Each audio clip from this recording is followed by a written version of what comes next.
Good evening and welcome to a very special virtual event. My name is Davia Wood, and on behalf of Literati Bookstore in Ann Arbor, Michigan, Midtown Scholar Bookstores in Harrisburg, Pennsylvania, Seminary Co-op Bookstores in Chicago, Illinois, and Northshire Bookstore in Manchester, Vermont, and Saratoga Springs, welcome to a really special event. We are recording tonight's event, but have no fear. Only the people recorded, unmuted, and in this nice little yellow box will be appearing there. So for that reason, please type any questions you have for our author in the chat box. Rachel and I will save them and pose them during the Q&A. And finally, just a note of thanks before I hand things over to Rachel to introduce our author and presenters tonight. It's been a tough year for independent bookstores and local businesses of all kinds, and we couldn't be out here without your support. So we really appreciate it. All right, Rachel, take things away. Hi, everybody. I'm Rachel Person. I'm the event manager for Northshire Bookstore in Saratoga Springs, New York. And I know that our fellow bookstores presenting this evening really echo that thanks. We've all made it this far into the pandemic, and that's really thanks to all of you. It is my very great honor this evening to welcome Michael Pollan to this special literary event.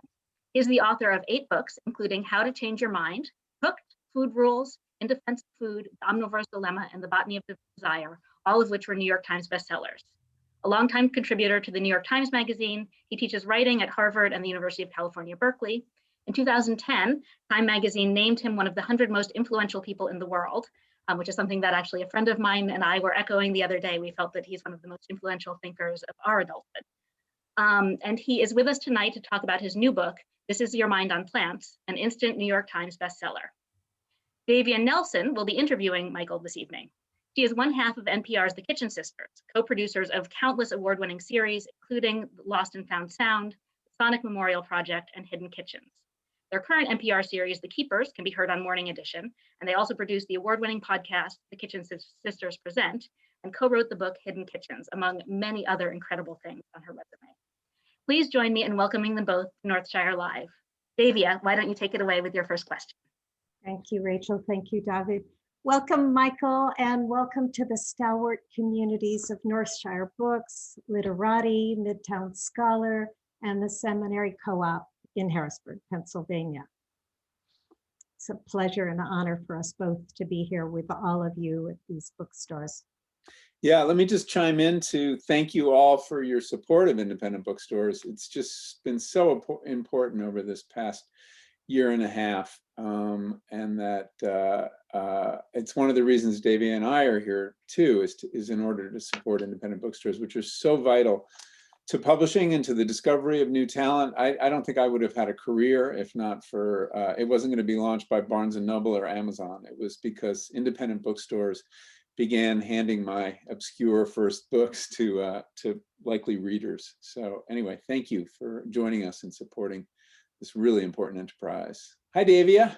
Hi, Michael. Good to see you. Good to see you too. Before we kick this conversation off, I wondered if you would just do me the favor of reading from the introduction to This Is Your Mind on Plants, that last paragraph on page 3. I'd be happy to. Set and setting.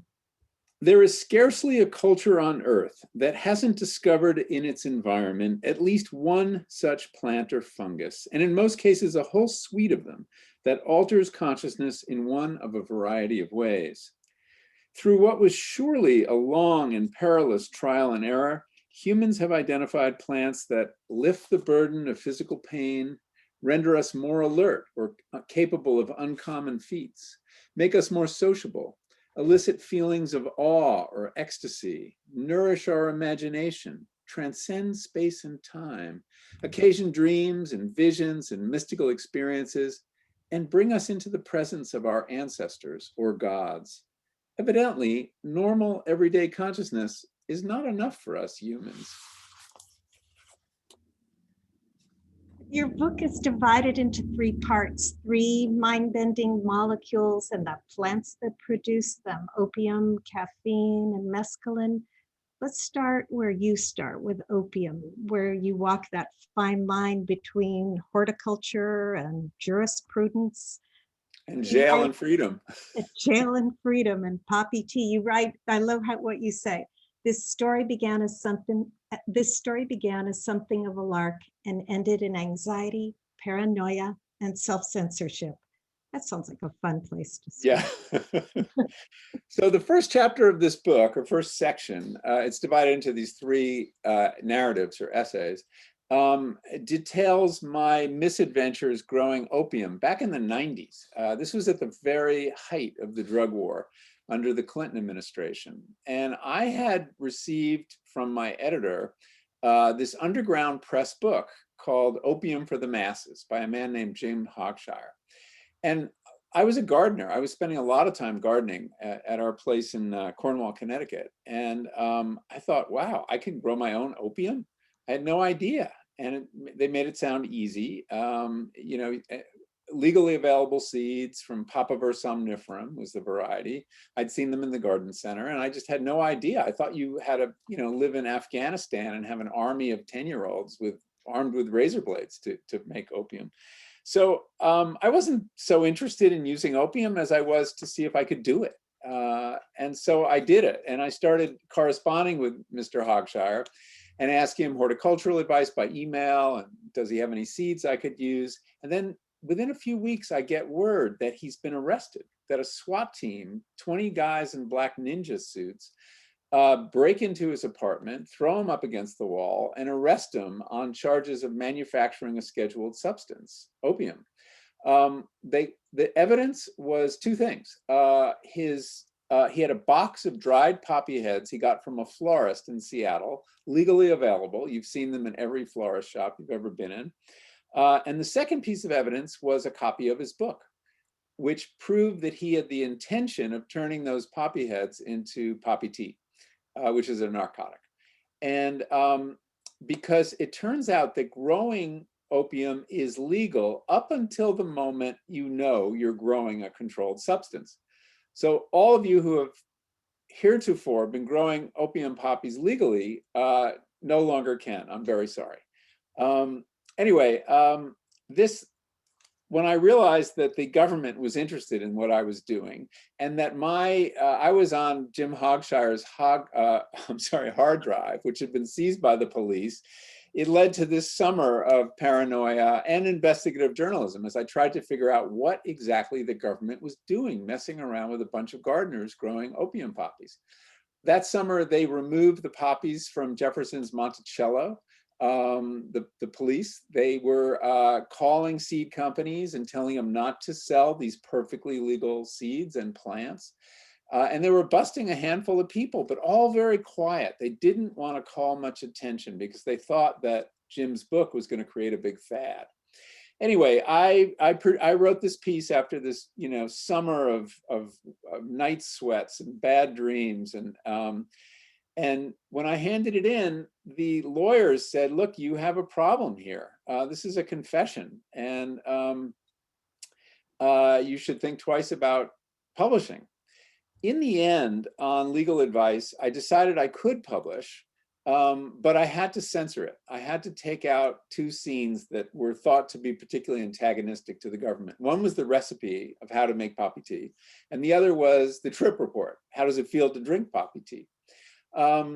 And so having taken that out and also having gotten assurance from the publisher of Harper's Magazine that if anything happened, he would not only defend me, not only pay Judith, my wife, a salary while I was in jail, but he would replace our home should the government confiscate it, which they would be entitled to do.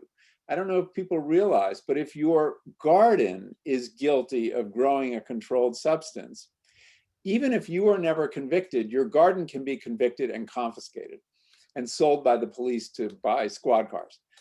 This is still on the books. So anyway, I did publish the piece, but I always felt bad about this act of self-censorship. So I was very happy when I started working on This Is Your Mind on Plants to realize that this was the opportunity, the statute of limitations was passed, that I could publish the missing pages. It was another adventure finding them, but so I was able to publish it as it should have been. you know, a long time ago. But the other reason I wanted to publish it, Davia, was that I subsequently learned that something else was happening that summer of 1996 that I wasn't aware of at the time. Nobody was aware of at the time. And that was while the DEA was fooling around with a bunch of gardeners playing with opium poppies in their gardens, a company called Purdue Pharma was introducing a product called Oxycontin. And aggressively marketing it as a safer, less addictive painkiller that should be used more widely than opiates had been in the past, thereby launching what we all know now as the opioid crisis. There were only a few thousand heroin addicts back then. Now there are hundreds of thousands of opiate addicts, 93,000 deaths just last year. So, you know, the drug war was kind of looking in the wrong place for a public health problem related to drugs.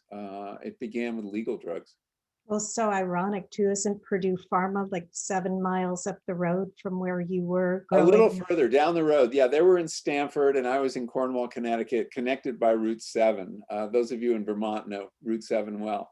And yeah, and it was a lesson to me about the limitations of journalism and the importance of history, because what seemed journalistically salient that summer, that there was this quiet crackdown going on that I was going to blow the whistle on, was completely trivial compared to what was really going on and that only history would reveal, which is that the Sackler family, who owns Purdue Pharma, was perpetuating this horrible crime against the health of Americans.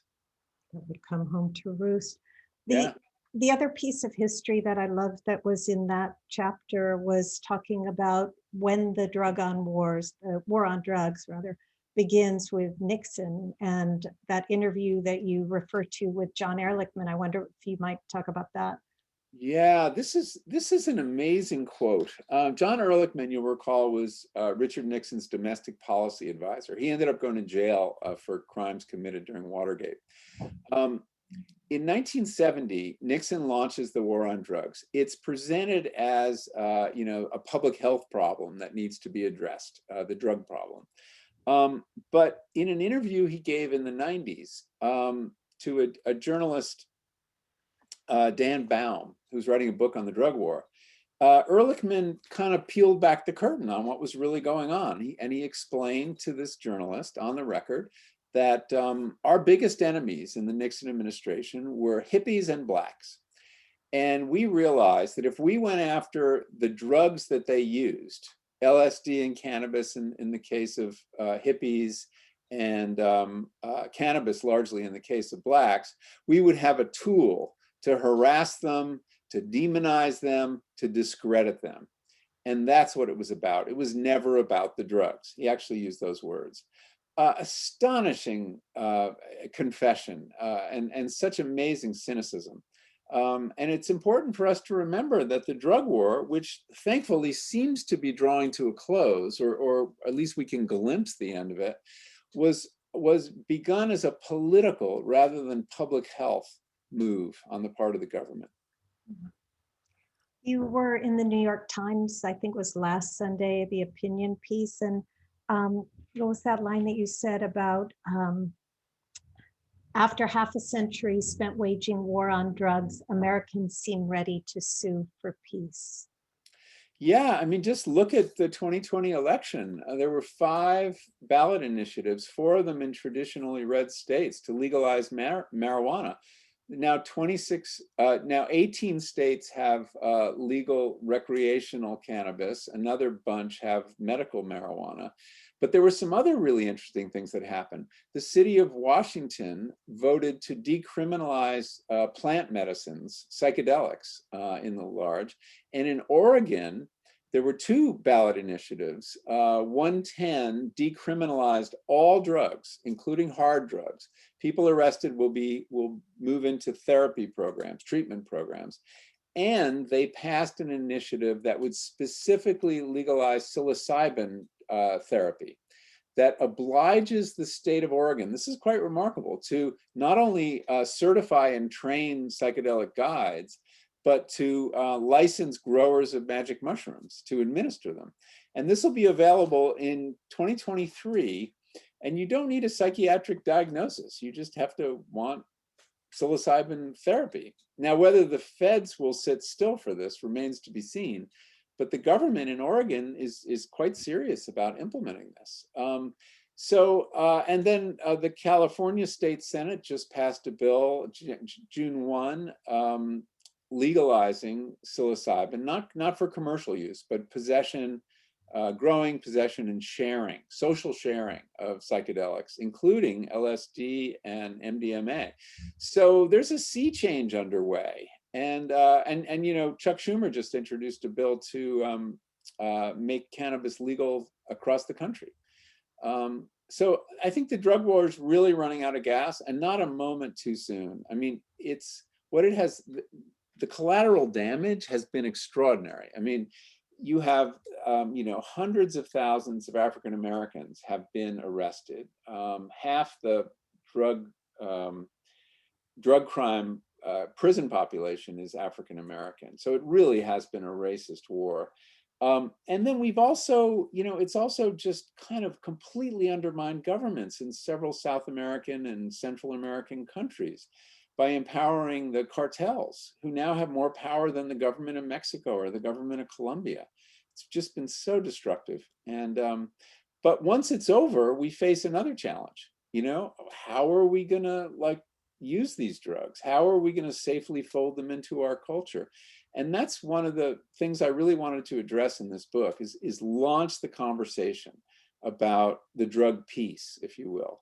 How can we use these substances, which are so powerful and can be so helpful in the case of the psychedelics especially, and MDMA, which is being used to treat trauma very successfully. How can we use them in the most productive way possible? I was wondering about that. I mean, you with Omnivore's Dilemma and Cooked and In Defense of Food, Botany of Desire, you were steering, in a lot of ways, you were part of steering the nation's conversation about food for a decade, more, still are.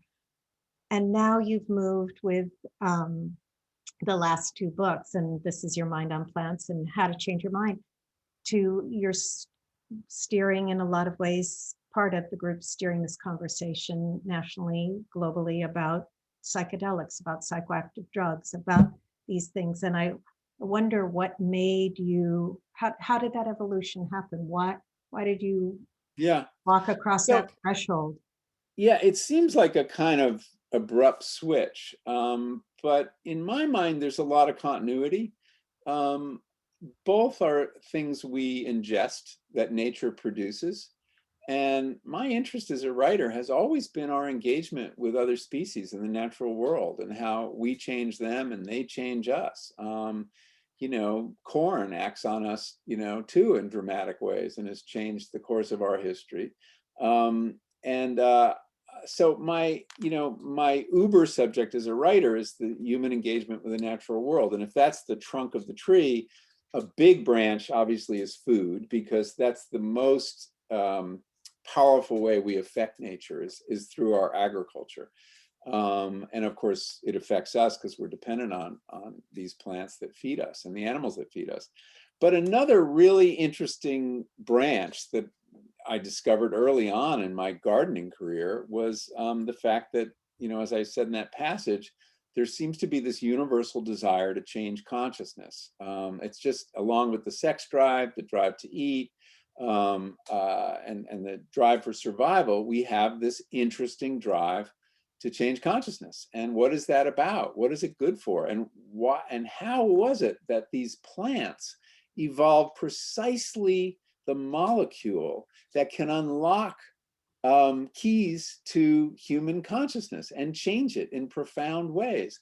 That's an amazing synchronicity, that plants should be that sophisticated in their chemistry, because this is no, you know, it's not like alcohol where you have a chemical washing over the brain, giving you certain feelings and exciting your dopamine network. Which is a very imprecise mechanism. In the case of the psychedelics, it's a molecule that fits perfectly into your serotonin receptors, fits even better than serotonin in the case of LSD. And this is, you know, a miracle of nature that I was interested in exploring.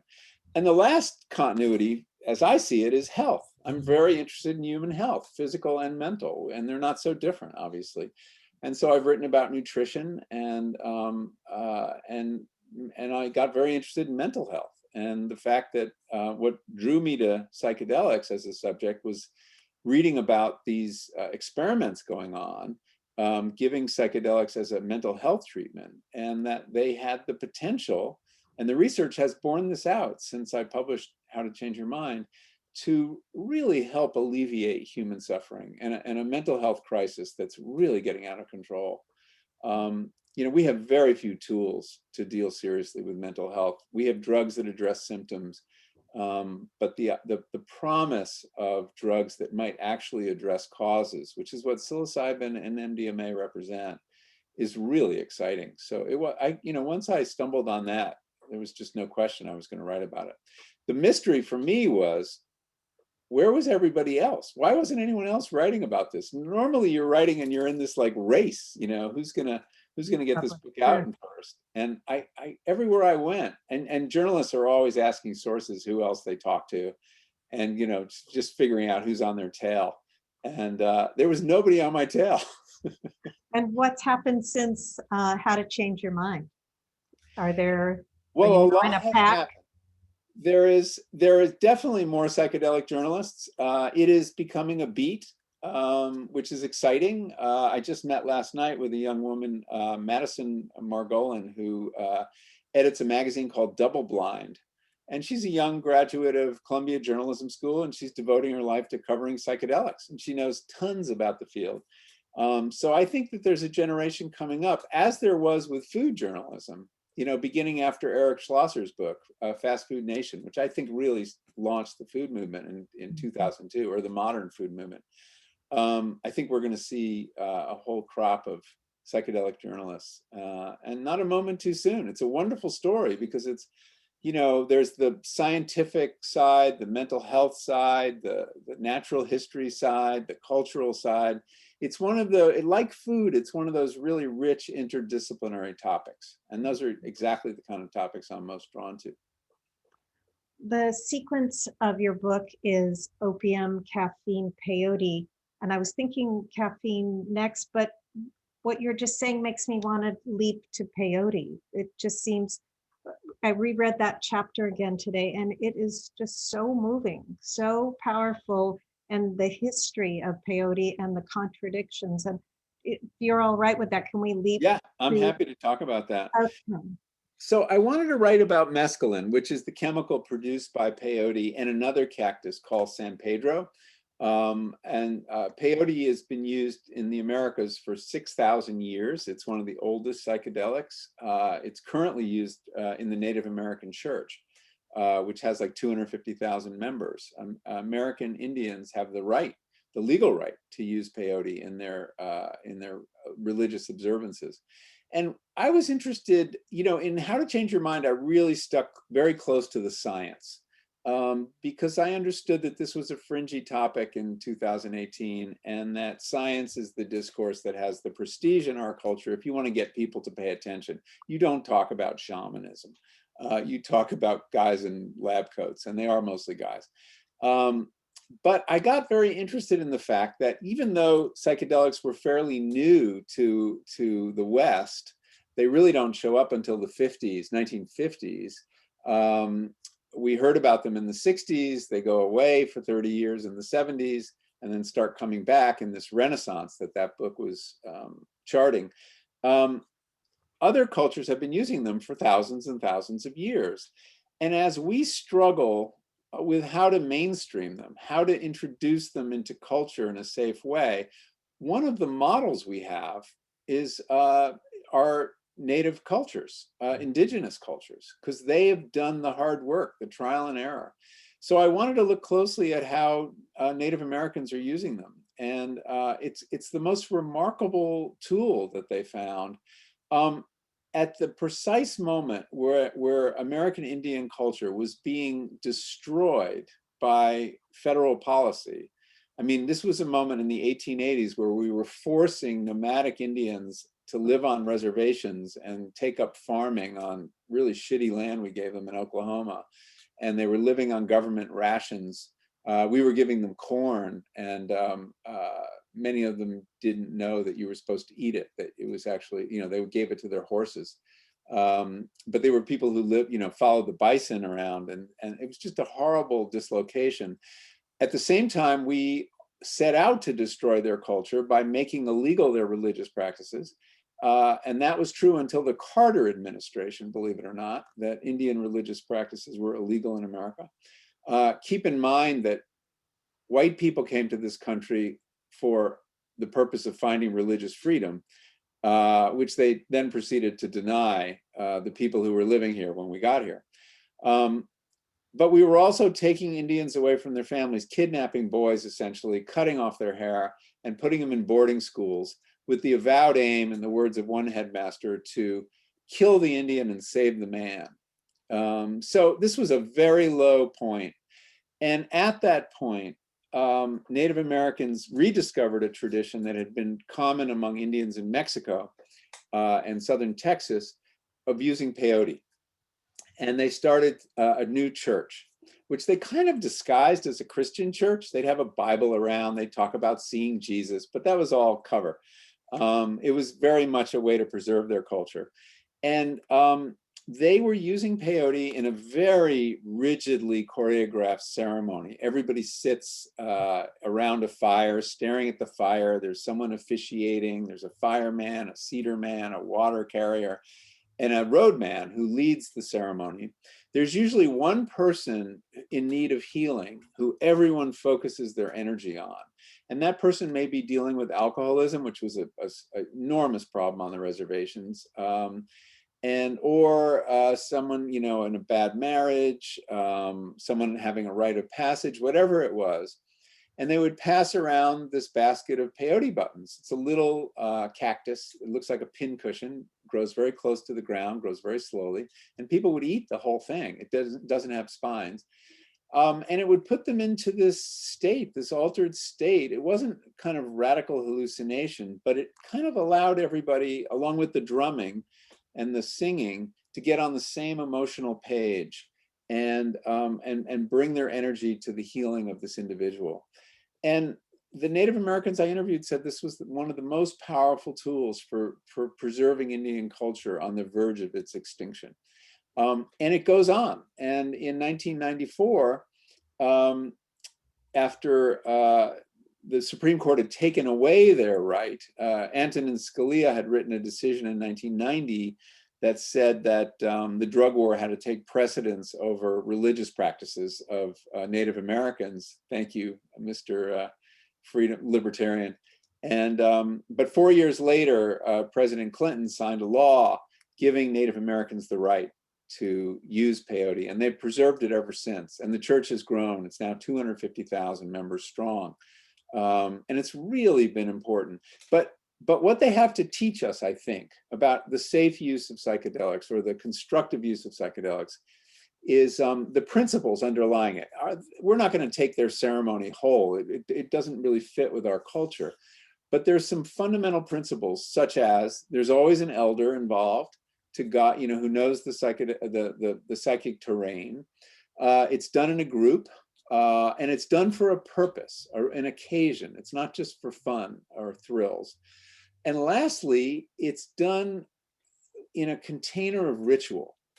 And I think that people who use drugs in a ritual way, the rituals offer a certain protection. People don't get it. People who use drugs ritually, and this goes for alcohol too, or even cannabis or tobacco, are not the people who really get in trouble. It's the people who use drugs in a wanton way, in a careless way, that get into trouble with them.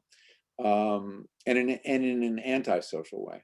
So that was one of the reasons I wanted to explore the world of mescaline, was to see what as we normalize these drugs now, what do these cultures with long experience have to teach us? You call it the orphan psychedelic mescaline. Where's that term come from? Well, there's not a lot of it around. You know, it was the first psychedelic known to the West, and Aldous Huxley famously, you know, wrote a book about his experience in the 50s, Doors of Perception, which is a wonderful book. It's the first Western trip report, and it's fantastic. And it's influenced every subsequent trip report you will read.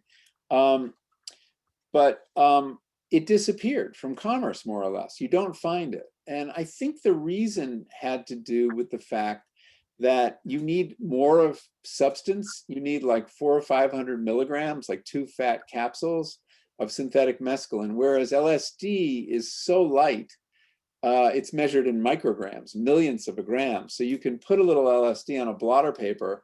And since penalties for drug crimes are based on weight, the safer thing to do is to sell LSD. And so the chemists focused on LSD, but it's really a very different substance. And the reason I call it an orphan psychedelic also is that when I asked around, while I was writing How to Change Your Mind, I would ask all these psychonauts I was meeting, like, what's your favorite psychedelic?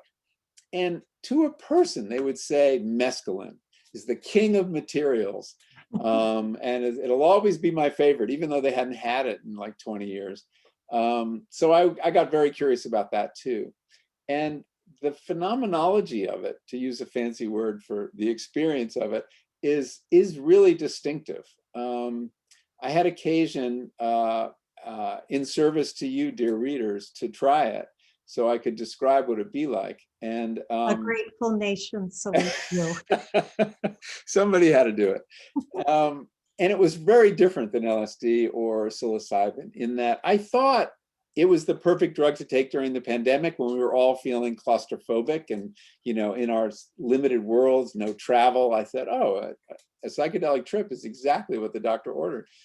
But it didn't take me to another world. It's not like DMT, which takes you to another dimension, or there are no hallucinations to speak of. What it does is immerses you in this world more deeply than you have ever been immersed in it. You can stare at it like an apricot and smell it and just deal with it and see qualities that it has that you've never noticed before. It's as if, as Huxley famously said, the doors of perception had been opened wider. And that this trickle of, it made you feel that in normal everyday consciousness, the information we're taking in from the environment is a trickle of what's out there. And that if you could take it all in, it might be overwhelming, and it was overwhelming for a period of time, but there's so many more nuances of color, so many more nuances of scent, of sound, and that you feel like you're, you know, the cotton had been taken out of your ears and you've got new glasses, and it was just this sharpening of reality that was quite wonderful. The only negative thing about it was overwhelming for a while. You realize there's only so much reality you can deal with, and that was disturbing at the kind of peak of the experience, and that it lasts really too long. It's like 14 hours, and I was done with mescaline before mescaline was done with me. I just wanted to have dinner and go to bed, but it was like, but that was not to happen. it was not to happen. So I sort of see why it's not used in research. It's a very hard drug to fit into a workday. You know, the therapists, the guides would need a double shift. It's a Friday night drug or Yeah. a Saturday morning. It's not drug. Sunday supper. Yeah, but it's an interesting substance, and I think it does deserve some research, because since you're so present, you can talk on it. You can, you know, so I can imagine it'd be very good in group therapy. And there's some scientists who want to work on it. So we may learn more about it soon. So I hate to move us off this topic because there's so much more, but I want caffeine to have its day too. I'm going to read just a little bit, and I know you're going to read more from the caffeine, but I just love, this is from page 103, dear readers. Coffee and tea ushered in a shift in the mental weather, sharpening minds that have been fogged by alcohol, freeing people from the natural rhythms of the body and the sun, thus making possible new kinds of work and arguable new kinds of thought too. Having brought what amounted to a new form of consciousness to Europe, caffeine went on to influence everything from global trade to imperialism, the slave trade, the workplace, the sciences, politics, social relations, arguably even the rhythms of English prose. Now that's a mighty molecule. Yeah, and a mighty claim. And I hope I support it. I think I do. Like the rhythms of English prose. How could that be? Well, the theory there, and there's some literary critics have written about it, is that the coffee house culture in London, which sprouts, massively after coffee is introduced to England, and that doesn't happen until the 1650s. And suddenly there were this explosion of these coffee houses, and everybody, and by everybody I mean men, were going to these coffee houses to talk. And the coffee houses some of them were very political, some of them were scientific, some of them were very business oriented. Lloyd's of London was Lloyd's Coffee House, and you could go there and get an insurance policy and a cup of coffee. And there was another one that became the Stock Exchange in London. So they were really vibrant places. And there was a literary coffee house where the poets of the time, Pope and Dryden, would hang out. And before coffee house culture, which was all about talk, English prose was very formal, influenced heavily by the rhythms of the King James Bible, not the rhythms of conversation. And you suddenly see creeping into fiction, especially, these new rhythms based on conversation. And so we have coffee to thank for that, and so much else. So I wanted to write about caffeine because it is the drug that I dare say all of us are involved with. 90% of people on Earth have a daily relationship with caffeine, whether it's coffee or tea or chocolate or soda. Most sodas are caffeinated. It's the only psychoactive we give our kids, if you don't count sugar. And and I was curious to see, why did this drug take over so quickly when it came, and that it is a drug, which a lot of people don't think of it as. So coffee really changed the course of history in Europe. Before coffee, people were drunk most of the time, or at least buzzed. Alcohol was safer to drink than water because it was fermented, and water was dangerous. It carried microbes and disease.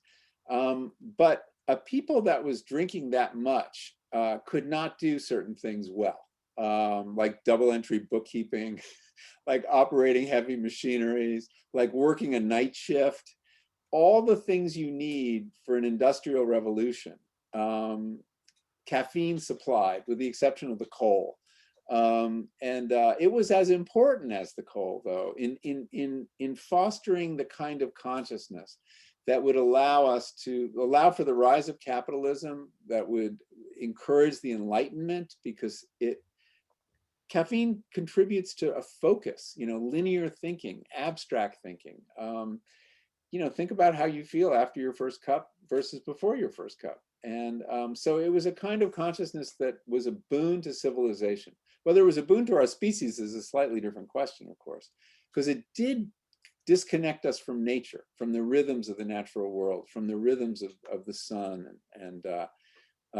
So it was a really big deal. And I wanted to explore it both historically and pharmacologically and personally. And so in the same way I took mescaline on your behalf, I stopped drinking caffeine on your behalf to see what would happen. You want to take up a little of the book and read a passage kind of off of that? I think I'm going to pass on that because I want to have time for questions, and I see it's already 5:40. Okay, I'm going to squeak a couple more in, and then let's so let's go talk a little longer and then turn to the audience. Okay, well, I just was interested going back to plants. When you're talking about caffeine, you were even talking about how certain plants produce caffeine, and the bees get this little poof of caffeine, and they remember the plant and return. If you would talk about that relationship. So this is a very curious fact. So what's caffeine doing in nature? Like all these other alkaloids that are psychoactive, it's a pesticide, basically. The plants develop this, the whole existential predicament of plants is they can't move, right?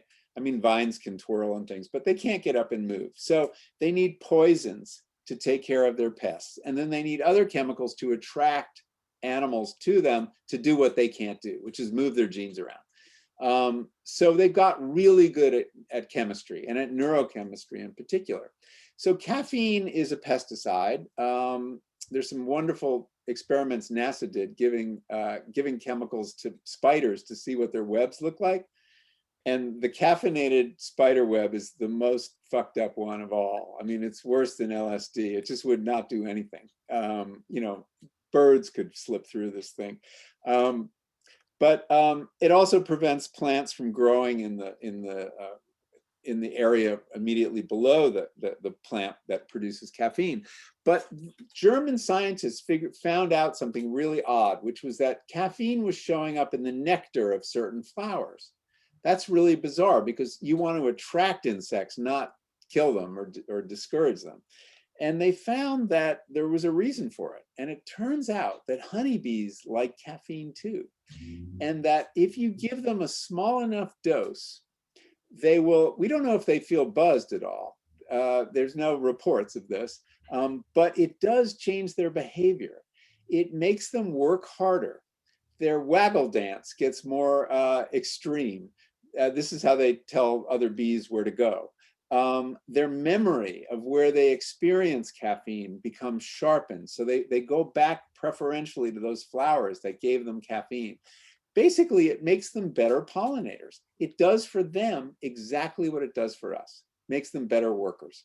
And this is quite an amazing, I mean, it just shows the genius of plants that they can repurpose a chemical that they designed for one purpose into another purpose. And of course, that's what they've done with us. Many of these pesticides turn out to do, at low doses, do very interesting things to our minds. So I have utmost respect for the genius of plants, and caffeine is just a great case of when they discovered that humans liked it and that would do a lot for it. These coffee plants and tea plants spread around the world, and they're two of the great success stories in the plant world, along with the edible grasses that we depend on to eat. So yeah, so I kind of followed the coffee plant around the world, went down to South America to see it in its native habitat, and struggled mightily to write a chapter without the help of caffeine. It was a real threat to a writer, because if you think about it, focus is the most important tool if you're writing. Writing is about taking the three-dimensional multiplicity of reality and passing it through the eye of the needle of one word at a time, one paragraph at a time, one page at a time. And without caffeine, and I wasn't even a big user of caffeine. I had 1 cup of half calf every day, but I did have green tea though. Without caffeine, I felt like I had contracted attention deficit disorder. The only good thing I can say about being off caffeine, well, there are 2 things. One is I slept like a teenager. I had some of the best sleeps I've had in like 50 years. And that's an incentive. And the other thing that was great was getting back on. The first cup after 3 months off caffeine is truly psychedelic. And it's almost worth it to have that experience, to reacquaint yourself with the power of caffeine. Because most of the way we use it is really to, it's such a clever chemical, because every night we start going through withdrawal. And the symptoms of withdrawal are very unpleasant: muzzy headedness, lack of focus.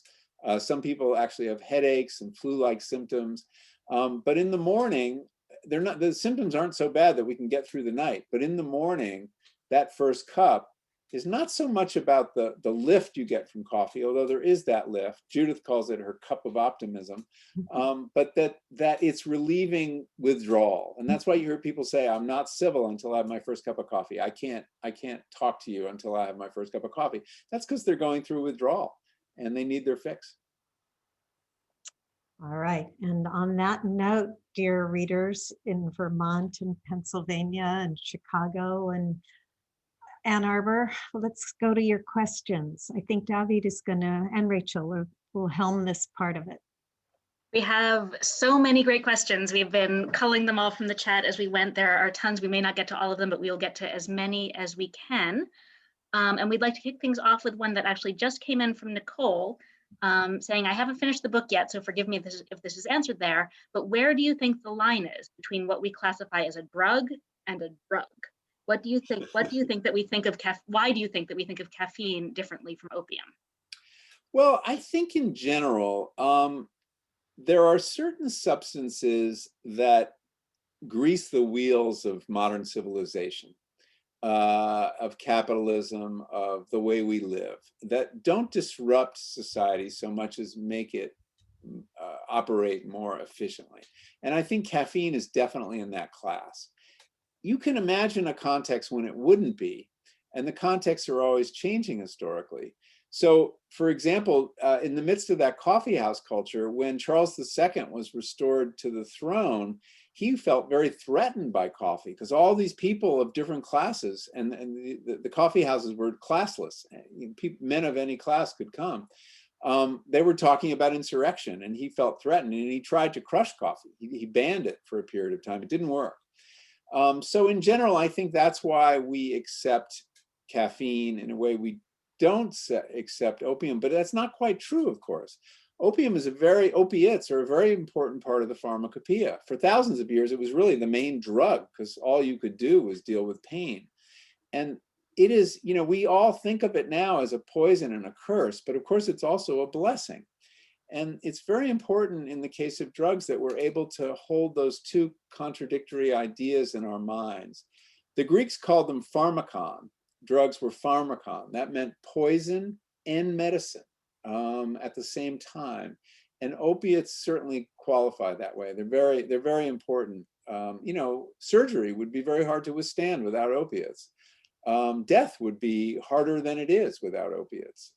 So I think we have to have a certain amount of respect too, even though opiates have had such a destructive effect also. But the answer is not to eliminate them or to go to war with them. The answer is to help people who struggle with addiction. So many of the harms of addiction, so many of the harms of opiate addiction are related to the fact it's illegal. That's why you end up buying street drugs that are laced with fentanyl, and that's what kills people. So we have to look at where are the harms and removing those. I think in terms of the acceptability of drugs and not, we're witnessing now a transformation of psychedelics viewed as disruptive forces in the 60s, for good or bad, depending on your politics and point of view and your age, to something that could actually help us with the mental health crisis. So I think we will come to see psychedelics as actually contributing to the smooth operation of society rather than eroding it. Thanks so much. The next question is from Yancey. He says, why do you think certain plants are psychoactive? Any evolutionary purposes for the plants or the animals? Yeah, that's a great question. And I struggle with that because these are pesticides, poisons in many cases. But think about it this way. If you created a truly lethal chemical, and some plants have, but if you created that in small doses was lethal, you would kill all the pests except the individuals who are resistant. It's like using a too powerful pesticide in agriculture. Sooner or later, you get superweeds, or you get the Colorado potato beetle that doesn't respond. So you would be selecting for resistance that would destroy your chemical, its usefulness. How much more clever to devise a chemical that merely discombobulates your pest, makes them forget where you are, makes them lose their appetite. And all these alkaloids do lose that. You're never hungry on these things. I think that's something they all have in common, including caffeine. It's, if you're fasting, it's the best thing to drink. So, and I hit on this idea, and I'm not a scientist, so take this with a grain of salt, but I hit on this idea when I had a cat many years ago when we lived in Cornwall named Frank. And Frank had a real problem with catnip, which he loved. And I planted catnip in my garden, which had a fence around it. So he could only get there if I opened the gate. And every night he would follow me into the garden when I was going down to harvest the lettuce or something. And he would look up at me because he'd forgotten where the catnip was. Every single night. And then I would point it out to him. He'd roll in it. He'd get completely stoned, and then he'd stagger home. And then the next day he was like, where is that catnip? And I had to tell him. So I think that's what's going on with these plants. I think they just want to mess with our minds. And also, if they do, if they make you lose control and roll around the way he did, if you're an insect, some bird is going to come get you. You're not going to hide. You're just you're going to dance in public, and that's not very good if you're an insect. With a lampshade on your head. Yeah, so that's my theory of why these are psychoactive. I love it. That's awesome. Allie asked way back at the beginning of the evening, did you find any inspiration from Ram Dass and Leary's work at Harvard in the early 1960s? She recently read Ram Dass's autobiography that covered helping people heal through psilocybin. Yeah, so Ram Dass and Timothy Leary did play a critical role in the history of psychedelics. And I go into it in great detail. There's a whole chapter in How to Change Your Mind. They really, they did some research that was not really up to modern standards. They would do things like, the effects of psilocybin in a naturalistic setting, which meant they give magic mushrooms to people at a party, and have people write down what happened. It wasn't top notch, but the concept of set and setting, very important. And Leary made that point, that there's something about psychedelics that the experience is really constructed by us, right? I mean, the drugs are a catalyst. But what happens to you, whether you have a happy or a sad experience or terrifying experience, has a lot to do with the physical setting you're in and your mindset, your expectations. And I think that was an important contribution. After they got booted from Harvard in 1963, they then introduced millions of Americans to LSD and psilocybin through their writings and through their speechifying. So I think they were very influential characters. I haven't read Ram Dass's autobiography. I'm really eager to. He then goes to India and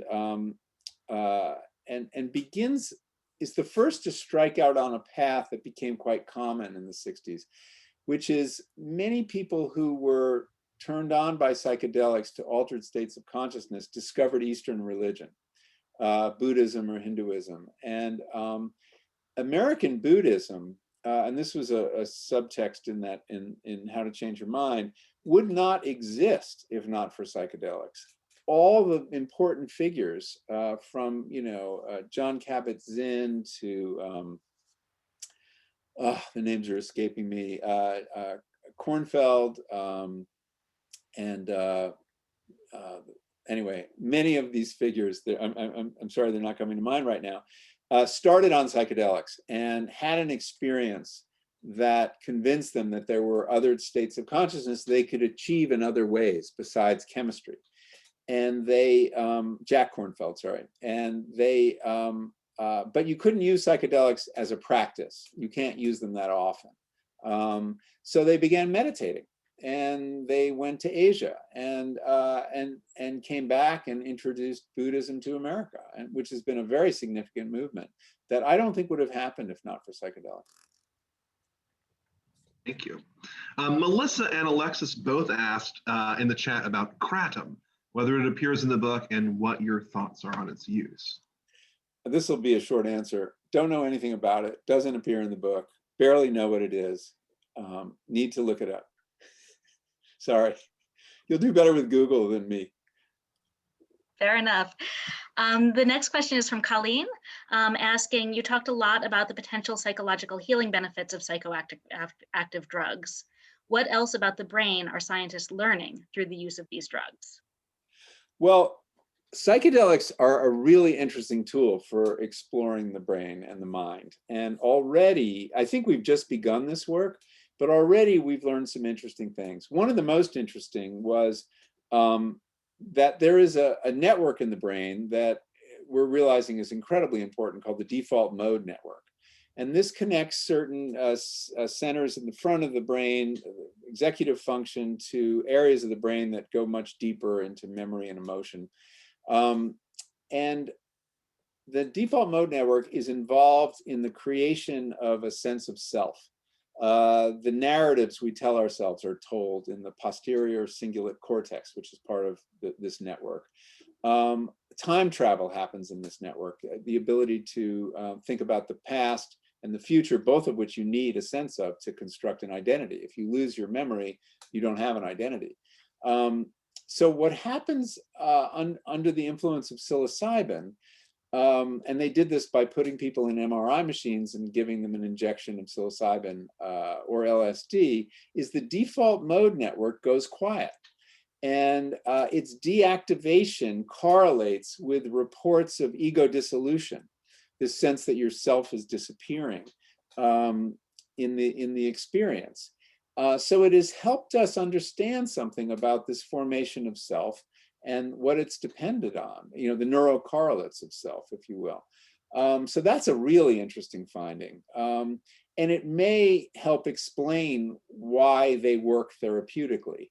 That they relieve us of kind of ego consciousness, which can be very punishing. The ego can be tyrannical in the case of people who are struggling with depression or anxiety. The ego tells very destructive stories about ourselves, that it's hypercritical, its voice, and it's telling us we might be unworthy of love, or our work is shit, or we can't get through the day without a cigarette. And quieting that voice may have a very powerful therapeutic benefit. I'm afraid we only have time for maybe one more question this evening, and it's from Olivia. She says, I'm curious if the land back movement came up in your research into mescaline and revitalized indigenous spiritual practices. If so, how do you see this tying into this triangular relationship between plants, people, and land? Yeah, so it did. There's mescaline is a gift to non-natives from indigenous peoples, and they should be recognized for that gift. And that comes in a couple different ways. I talk in the piece about the fact that peyote, which has become, as I said, so important to Native American culture in the United States, is in very short supply. Populations of the plant in the wild are crashing. There are a lot of reasons for this. Some of it is development, cattle ranching, poaching, and overuse. So I actually, in the end, did not take peyote. I decided that respect for this tradition meant leaving it alone. We've taken so much from Native Americans that to destroy this tool that they've been so lucky to find would just be criminal. And there are other ways to get mescaline. San Pedro cactus, I mentioned, is a cactus that is not endangered and is very easy to grow, at least on the West Coast, and also produces mescaline. But reciprocity needs to go further than that. There are a lot of people working to support indigenous medicine traditions, conserve the lands where the plants grow, and there is a group, the Indigenous Peyote Conservation Initiative, which is run by indigenous peoples, although the funding has come from non-natives, that is buying land in Texas and deeding it to Native Americans as places they can pilgrimage to harvest peyote. And I think this is a movement really well worth supporting, and I've supported it myself. But the message I came away with is that non-natives should leave peyote alone. If you want to grow it yourself, that's different. That's not going to hurt wild stocks, but good luck with that. It takes 15 years from seed to usable button. So thank you for your excellent questions, though. Sorry I couldn't help you with Creighton, but next time I talk to you, I'll know all about it. Maybe the seed of a new book. Audience, thank you so much for those great questions, and sorry for the ones we couldn't get to. They were also excellent. Michael and Davia, thank you both so much for your time this evening and the gift of your conversation. It was truly an engaging evening and a joy to listen to. And everyone, thank you so much for your incredible support of your independent bookstores. We hope to see you at a future event another time soon. Yeah, and thank you, Davia. Always a pleasure to talk to you. Thank you, Michael. And thanks to all of you at your various bookstores. Happy reading. Yeah, I'm happy gonna reading. love this one. Bye-bye. Bye. Thank you and good night. Good night.